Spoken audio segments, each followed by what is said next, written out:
What's up guys, in this video I'm gonna show you how to unlock the KORD 6P67 in Battlefield 6. Right now mine is still locked, but I'll show you exactly where you need to go.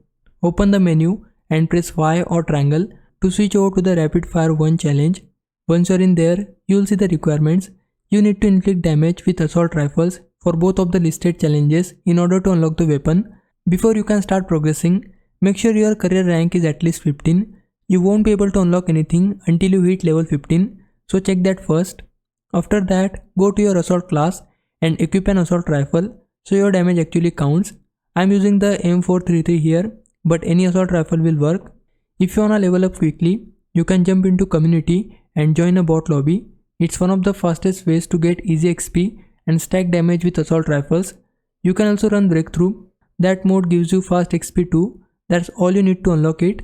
Now if it was a big help, can you like this video and subscribe my channel. For now, thanks for watching. Bye bye.